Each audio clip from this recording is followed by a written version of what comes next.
This is the On the Mark Wrestling Podcast.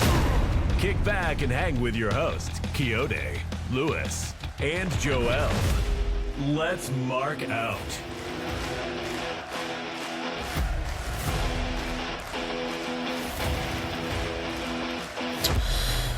Oh, brother. Episode 134 coming at you. This is On the Mark Wrestling Podcast, episode 134. I'm your boy, the producer, joined none other than by the administrator himself, rocking the New York Knicks jersey.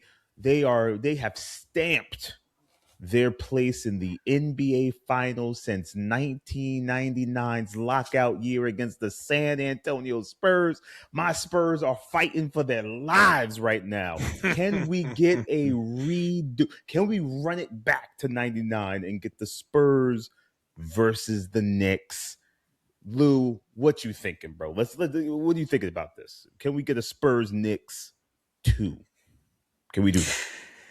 Look, I'm no basketball fanatic per se, but I've been completely locked in these last couple of seasons when it comes to the Knicks and their playoff run. So it's very exciting. I'm hoping for another Knicks-Spurs showdown, but either way, man, it's historic for New York City because the Knicks in the finals is – it's like those words aren't even supposed to go together. You know what I mean? Like 1999, like that's a long ass time ago. Yeah, it's a long time ago.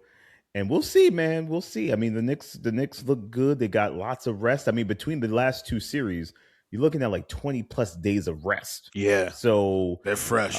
They should be fresh, but sometimes that could be a not so good thing. So we'll see what happens. But keep my Spurs in your prayers if you're a praying man, because I need them to come out of this. But if not, it's a great learning experience. The young cats are getting some time on the floor. They're learning what playoff basketball is. So we'll see.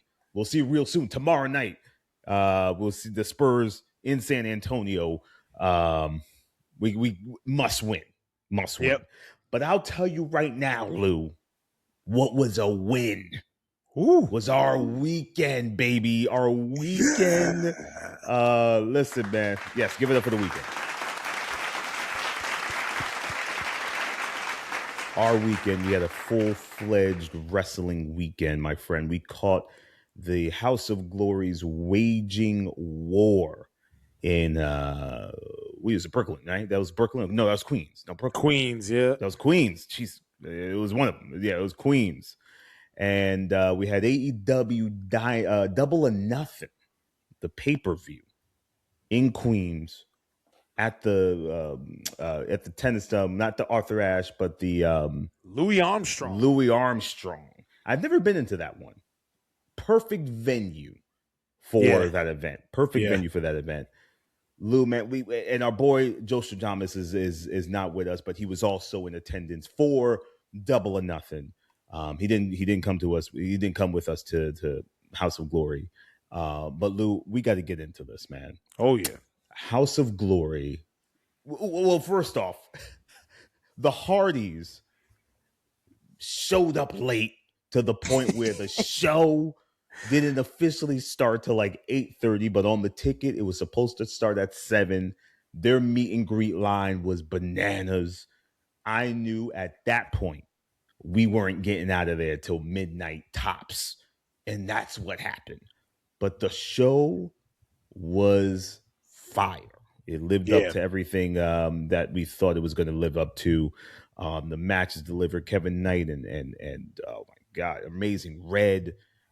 It was Sweet Cheeks and Charles Mason, which was a banger.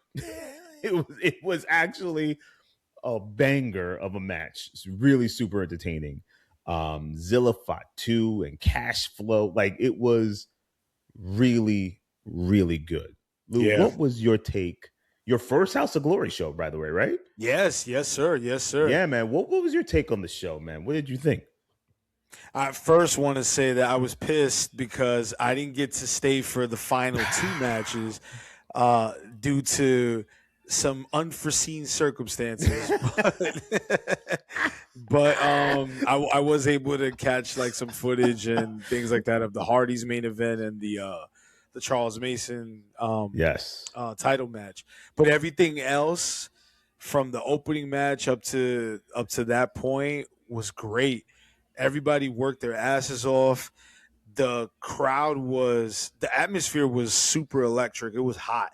And I had always wanted to go to a House of Glory show, especially what's really been piquing my interest is the following that HOG has garnered over the last, I would say 8 years. It's just gotten more and more popular because it started out as a wrestling school, but now it's like a full-fledged little engine that could type of promotion where, it's still an indie promotion, but they're on the road, they go on tours, their next big show is in Chicago. They got a lot of talent that you see circulating sometimes on AEW TV, ROH TV, because at this particular show we had the likes of Kevin Knight, current TNT champion. You had Lena Cross, one half of the tag team champions in AEW, the women's tag champs, that is. Leo Rush, Shotzi. So just a great show. I'm really glad that I got the opportunity to experience it. And we had a blast, Kayode. Man, we engaged with some notable content creators. Shout out to my man Alan Owens. Shout out to Manny PYO. And we saw quite a few folks that have a strong presence on social media in terms of wrestling content creation. Absolutely. Yeah, but I would absolutely 1,000% go to another HOG show for sure. Yeah, man, this was solid, man. Now, Lou, looking at the card, is there a match that stuck out to you that was like match of the night, had you hyped? You were like, yo, this right here is why I wanted to see House of Glory. Any match that sticks out? There's two matches in particular. Again, I didn't stick around for Charles Mason, and I'm sure that was an amazing match. Man. But the two matches that really stand out to me in particular, one is the opening match, Kevin Knight and Amazing Red. So I can scratch that off my bucket list that I got to see Amazing Red perform live. That was a banger of an opening match, and little did we know Kevin Knight would end Double or Nothing. He would end the night with a shocking moment just 48 hours later. So, I mean, Kayode, we need to really appreciate the fact that we got to see Kevin Knight that close because, he's on his way to prime time now. We might not get that close to him. I know. That was a once in a lifetime sort of thing. Yeah, man. I know. But yeah, that was a great match. And the match between Raheem Royal and Patumi, what's that MMA fighter's name? Raheem Royal and Pumi Nakuda. Yeah, Pumi Nakuda. Yeah, I don't know how to pronounce his name, I don't want to butcher it. But that match was so much better than it had any right to be. That match over-delivered on all fronts. You got Spanish flies in the crowd. Oh my god! You got, they were taking some cool bumps, and I think that was like the most surprising match of the night for me. So just because of the fact that it over-delivered. Yeah, that for sure was the most surprising match because I remember me turning to you like, yo, this is better than I thought. Like, because when I heard of an MMA guy and he's relatively new, I was like, oh god, not another one. This is gonna it's gonna be boring. But no, your boy delivered, and he is just starting out. And imagine like 6 months down the line, a year down the line, he's just gonna get better. And he's just gonna get more reps in, he's gonna do more shows. And for this to be like one of his first big ones, that was impressive. That was impressive. I will say though, I did enjoy. Well, Kevin Knight and Amazing Red was dope. But I gotta say, man, the Charles Mason and Sweet Cheeks was probably my favorite match of the night. My man Sweet Cheeks got driven over to the bar area where the beverages were being served, and that crowd picked your boy up and surfed him back down to the ring. It was amazing. It was amazing. Really well done. It was so good that I don't think people noticed in the crowd, but Charles broke a little bit. He smirked because he didn't know. He couldn't see until Sweet Cheeks got over the guardrail what was happening. He didn't know Sweet Cheeks got ushered back over and he broke a little bit, and it was great. It was great. Oh my god, that was probably the match of the night for me. That's awesome. Yeah, it was definitely the match of the night. But shout out to House of Glory, Amazing Red. They are all doing amazing work over there, man. Really fun show. But next time, Hardy Boyz, look at the writer, or look at your the time you're supposed to be there, bruh, and get there on time, man. I know the New York City traffic is crazy, Lou, and you said it yourself. You was like, "Yo, this New York City, I don't miss any of this," and I don't blame you. But the Hardys, though, my goodness. Hey, Matt Hardy was apologetic about it though on his vlog post on. They had made a vlog montage / reel, if you will, on Instagram, but they were just grateful for the fan support. And remember when they drove by us? Yeah. And they were recording, so that footage was part of it too. And nice. Matt was just pointing out how the line, we couldn't see it where we were at because we got a pretty good spot in the line, but the line wrapped completely around the entire building. Wow. Like that's how long it was. So he just made the point like, there were so many people out there to see us that we, because we didn't anticipate that it would be like that. And they had to push the show back. So he did acknowledge it. Nice. Well, shout outs to the Hardys. That was not my first time seeing them, but my first time seeing them that close. They keep doing their thing and, whatever, but I'm going to be honest, Lou, this may not, I hope this isn't insulting in any way, but I don't need to see the Hardys ever again in a wrestling ring. I think it's time to just bow out. Just bow out. Let it go a little bit. Let it go, bruh. The match just wasn't. I'm going to tell you right now, the Super Smash Brothers, Stu Grayson and Evil Uno, they carried that match completely. They carried the Hardys. And they're just they're slower and they're of course older.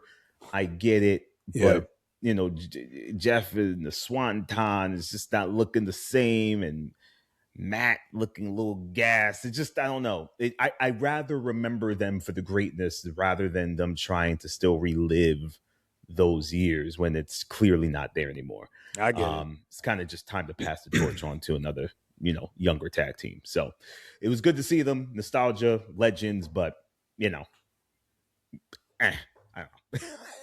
Hey, look, I get it. What's admirable about a team like the Hardys is that they're still in relatively decent shape, but they are older. I had to actually Google their ages around the time of the show, and Jeff is in his late 40s, and Matt is in his early 50s. I think he's like 51, and Jeff might be 48. And they're all of the things that they've done over their careers, it's obviously taking a toll on them, and they're banged up. But if all the more power to them, if they could still milk having a main event spot on an indie show or getting TV time on TNA and having tag team gold, why not? I get it. We want to remember them for their prime years and things like that. But look, bro, we got to appreciate these legends while they're here. Because there's only so much time left before we never see them again, right? True. So I guess it depends on what your expectation is going into it. If you're seeing a team like that, like a team from 25, 30 years ago that was in their prime, you know, if you're, because what was resonant with a lot of fans in attendance for that show was the fact that they got to meet their childhood heroes, their idols. I saw quite a few posts online that, you know, I got to meet my favorite tag team of all time. And there were quite a few people like that. So, you know, all the more power to them. No, man, all the more power. Like I said, it was great to see them. You know, always good to see some legends up close and get to feel that aura again of being a kid and watching them and being like, yo, this tag team is dope. And yeah, shout out to the Hardys, still doing it. But, you know, think about just, you know, walking away with your head up high and going off into the sunset and enjoying probably bringing up the next crop of tag teams, man. Yeah. But shout out to them, man. Lou, as you can see here, folks, I got this Double or Nothing hat. And to think, I almost didn't buy this. To think that I was on that line and I was like, is it? If it's not a snapback, I don't want it. I only wear snapbacks. And I was like, yo, if it's not a snapback, here. I don't want it. And homeboy was like, it's a snapback. I was like, oh. And then Lou himself was like, yo, you should get the hat. The hat is cool. And I was like, you know what? I'll get the hat. And I don't regret it. I wear this bad boy. When I'm out, I'm like, yo, the hat is dope. We on the Mark Wrestling had the pleasure, the honor, the privilege to be in attendance at AEW's Double or Nothing in Queens. Man, that crowd, Lou, I just got to talk about the crowd for a second. That crowd was so electric, so into everything. You can tell that the wrestlers fed off that, and therefore their performances and the ring work was that much better. Absolutely. What a wrestling experience, man. We even got to be in the concourse of the Stadium Stampede. I got to see the freaking Young Bucks walk wrestle right by me, putting ketchup and mustard. And it was such an experience, man. Probably the second best experience, wrestling overall experience I've had. Might be the first, because I was thinking 39 was really good. 39, I had a ton of fun at 39. Yeah. But this might be number one in terms of just overall, man. It was just fantastic. We got to meet up with our third partner, Joe Stradamus himself. We were chilling. We vibed out. We were watching pro wrestling. We were in our element. We had some interviews. We interviewed ourselves. We met some content creators. We met the Noel Foley. Like we met. Yes. It was just a dope night. And for me, match of the night, there's two. I got two. I got Okada and Takeshita. My goodness. And then I got MJF and Darby Allin. They brought it, and they did their thing in the storytelling. They paced it well. It was fantastic. And I got to say, the tag team, just overall, the pay-per-view delivered. I'm giving that pay-per-view an easy A. That's an A for me. That's an A pay-per-view, top to bottom. Fantastic. Lou, share your experience with the people, man. I know you got a lot to say about this. What's your thoughts, your experience? Double or Nothing, bro. Shit, man. I really wish Joe was here. I know. Yeah, for this episode, because I would have loved to hear his reflection now that we've got a couple of days to let it marinate and process. But we are all still, each of us, very much on a emotional excitement high from last weekend. Double or Nothing. I'm gonna go back to what I was saying for the longest time last July after All in Texas.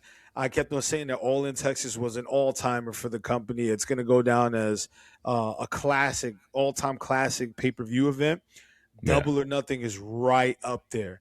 And in some ways, I'm going to first remove myself from being there. Like, if I'm just thinking about it as a pay-per-view from top to bottom, I'm imagining like if I were to watch it from the house or whatever. But yes, Double or Nothing 2026, yet another event that will go down as an all-timer. This has unanimously been praised over the last couple of days. You look online, whether it's Instagram, TikTok, the discourse is very much that this is the pay-per-view of the year thus far. It is a top 3 to top 5 AEW pay-per-view in the company's history. And I think in some cases, people are leaning towards it being like the greatest pay-per-view event that AEW has ever put out. And you be hard pressed to disagree. So now I'm going to insert myself back into it. Being there personally and experiencing everything. Like Kayode, you hit on all the points that I was going to touch upon.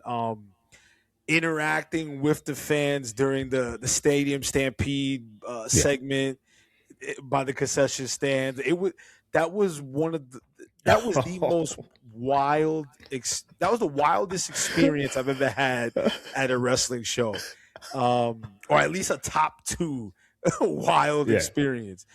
It was phenomenal from top to bottom. So much fun. Kayode, you talked about the crowd.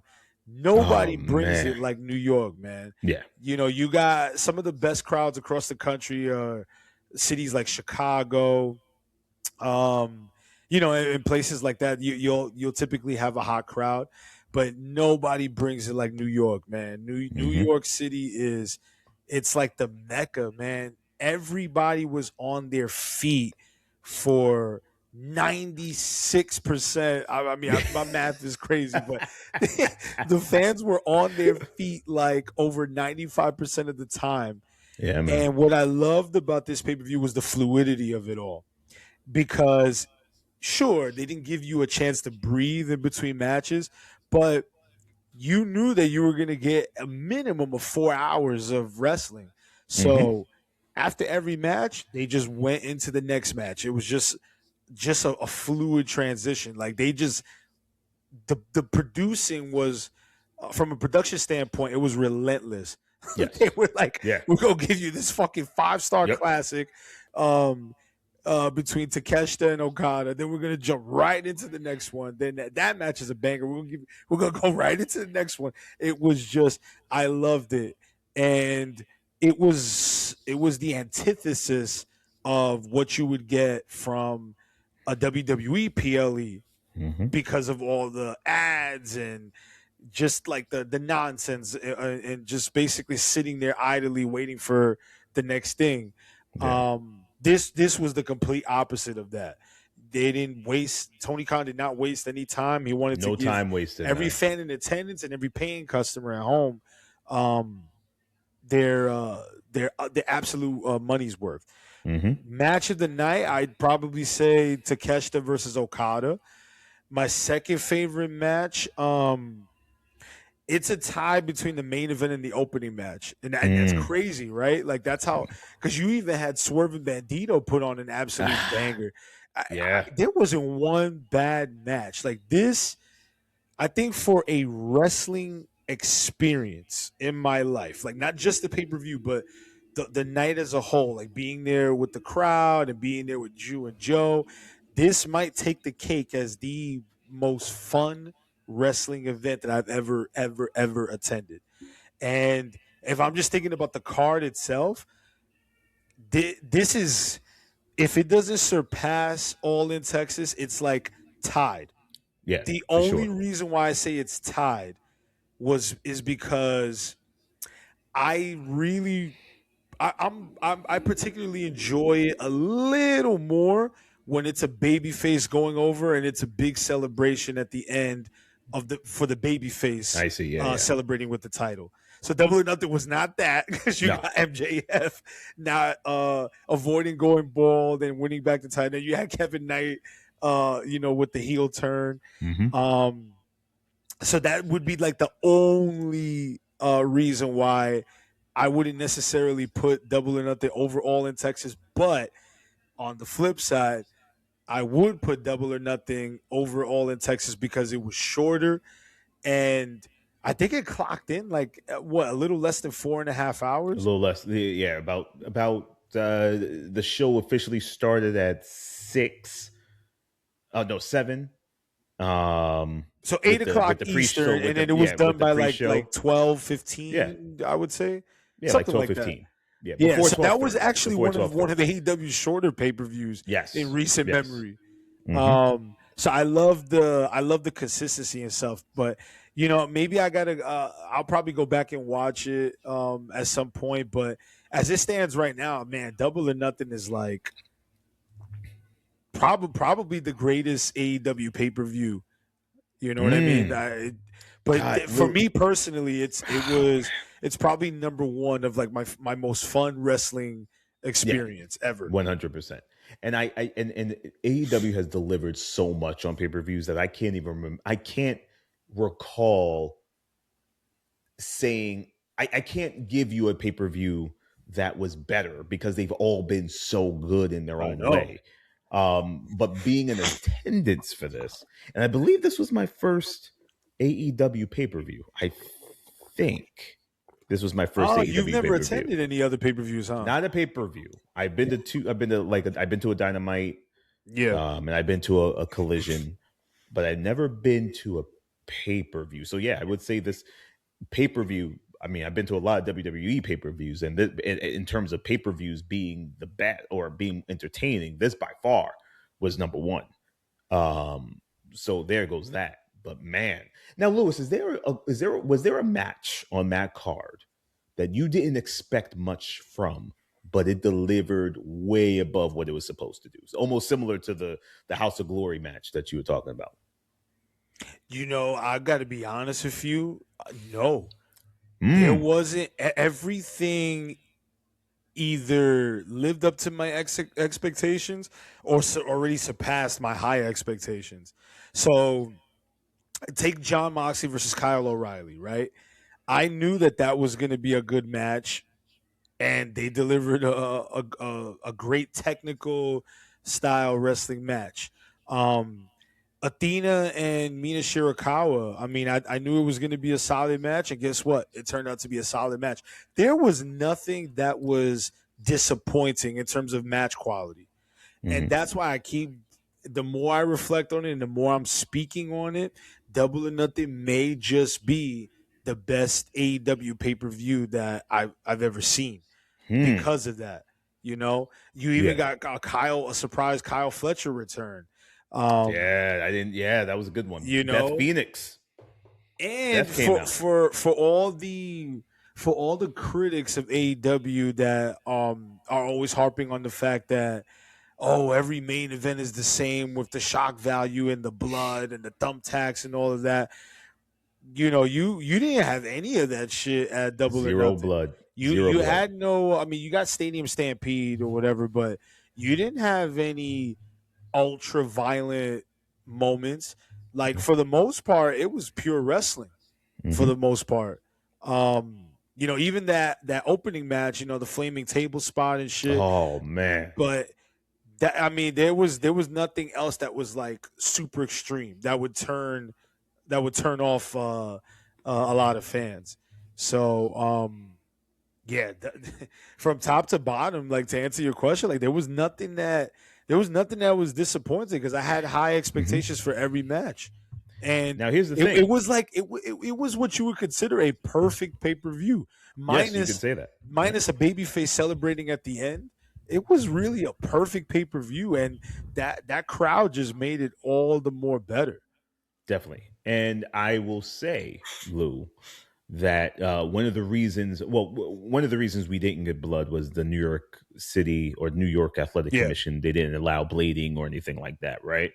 So if you're a critic of AEW and their storytelling or their wrestling matches, they just need blood to get everything over. They didn't need blood at all to get anything over this show. That Darby got split open the hard way. Yeah, exactly. And that showed you and told you that AEW can give you straight wrestling, no blood, no guts, none of that crap, and still deliver as if you were getting that in every match. And they did it without it, and they still delivered and brought it, man. Fantastic. But I got to get one lick in though, Lou. Not a haters club. I'm not going to hate on nothing. No haters club. I got to get a lick in, bro. The exit in that arena area was bananas. I'm sure you saw all that footage. Yo, they closed up the 7 train access. People had to go down a ramp and around the corner to get into the train. Your boy, me, the producer himself, had to climb a gate. I had to climb over. People were climbing over gates just to get out faster. And I was like, yo, I'm going to have to climb this gate. And thank you, AEW, fellow AEW heads. They were like, yo, my man, I got you. They got me. People were dropping down. It was like a teamwork thing because, bro, it was a sea of people. You should have recorded that. I should have recorded it. No one was moving. It was like, okay, this is giving me anxiety. Like no one's moving. No one's moving. And I was like, okay, I got to look for an escape route. And I remember that area because I've been in that area before. I was like, oh, there's a gate down there that leads to the Citi Field parking lot. Your boy had to climb the gate, and I just walked across the street. Car was right there. Boom, I'm out. But why would you close the gates for people not getting on the train when that's their access to transportation? Now you got 14,000 plus people having to go down this little area to get to the train. Oh man, yeah, it was a disaster, Lou. It was a disaster. That But that ain't AEW's fault. That's the city of New York. That's that's the city's fault. Yeah, that's unfortunate. And I read some reports and I saw some fan accounts of people that didn't drive in and they were stuck in that sea of fans after the show, and like it was just a miserable experience trying to get out of there and get home. And I was fortunate enough to get a good parking spot, and I said I didn't have any issues. But nice. Yeah, that's something. If AEW is going to run that particular, if he's going to run the New York market again and go back to Queens and go back to that same complex, that's something that he's definitely going to have to consider and do better in terms of working with the city. Because or schedule an earlier start time. Make it an afternoon, like a late afternoon show. Like make the start time 6 Eastern. That way it won't be as much of a hassle because everything will still be kind of open and whatnot. So yeah, I mean those are future considerations, but it would not surprise me if Tony Khan, based on the amount of praise that Double or Nothing has gotten, it would not surprise me if he's already entertaining going back to New York City next year for Double or Nothing. That wouldn't shock me at all. And look, if I'm Tony Khan and if I can make it happen, I would lock down Memorial Day weekend 2027 for New York City again. Ooh. I would just be like, yo, fuck it, man. I'm going right back to Queens. Listen, man. Given the success of this one and the amount of praise, why not? Everyone loves a good sequel. Listen, if that's the case, you could count the On the Mark boys to be in that spot because that's easy peasy. That we could be in there. And listen, the crowd alone should be something that they consider, like you said, Lou, like the reason to run it back. I listen. The venue itself was perfect for AEW, and it was it was a good that venue. open. It's like that open air venue where you're still out, you're covered, but the element you could feel outside. Like outside is literally just down the step, like down some steps, which was good.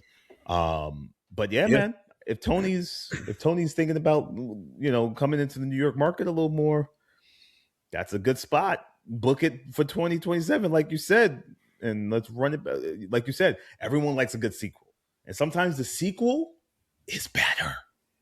It's better. Sometimes the sequel is better. Yeah, right. Sometimes, Yeah, man. I wouldn't. Now it's harder for me to go out there because I got to make all travel plans and shit like that. But that would be wonderful if they were to make it happen in New York again. Yeah, man. They need to tap into that New York market while the company is hot, and they just had their biggest. Their AEW's next crop of pay-per-views for the rest of the calendar year, they're gonna have. He's gonna have his work cut out for him because that's gonna be hard to top. Double or Nothing is going to be really, really hard to top because let's see, you got Forbidden Door. They just announced a brand new pay-per-view called Redemption. That's going to emanate from Montreal in July. Oh, okay. Montreal, Quebec, Canada. Of course, you got All in London, that's AEW's version of WrestleMania. But even so, Double or Nothing set the bar incredibly high. It did. And AEW, that's a good problem to have because AEW always finds themselves in that position. They put on a freaking an pay-per-view, and then they got to follow it up the following month or 2 months after that because they're just on such an incredible streak of great pay-per-views. So Tony's got his work cut out for him. Let me tell you. His work cut out for him, man.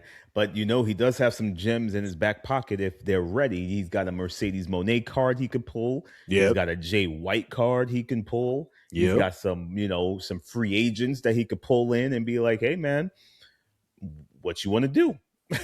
Like, what you want to do? New Day? If you want to come in, you want to be in control of your creative, you want to be the tag team that's respected and shown the respect and work with other great tag teams and have some dream matches, come on over to AEW. We got something for you.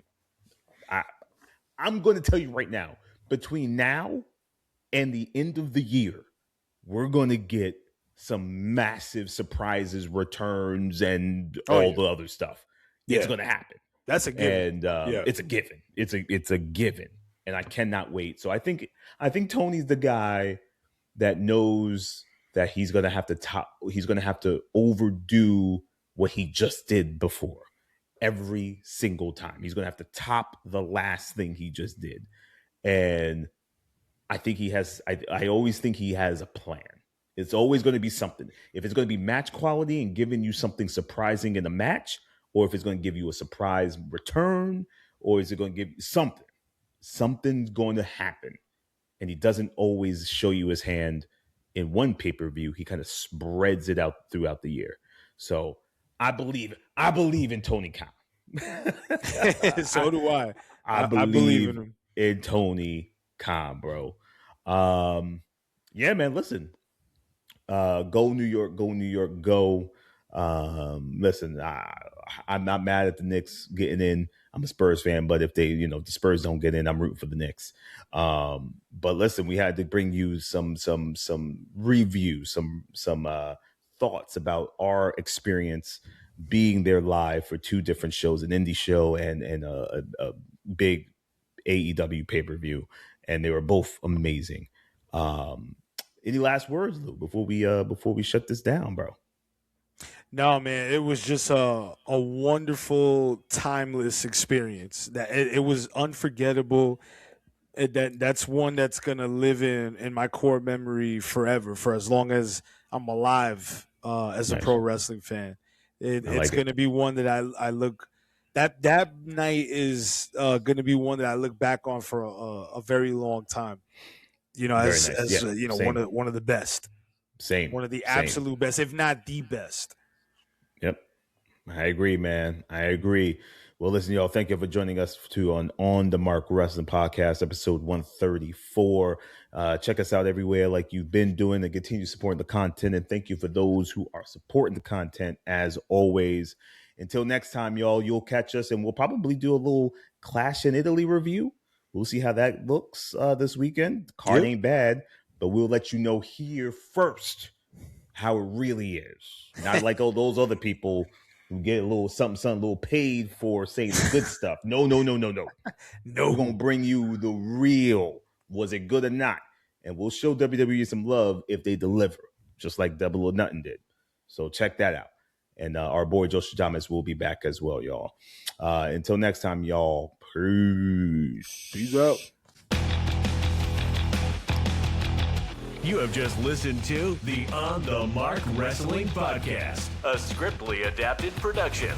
Follow us on Instagram, Facebook, TikTok, and YouTube at On the Mark Wrestling. And email us on onthemarkpodcast@gmail.com.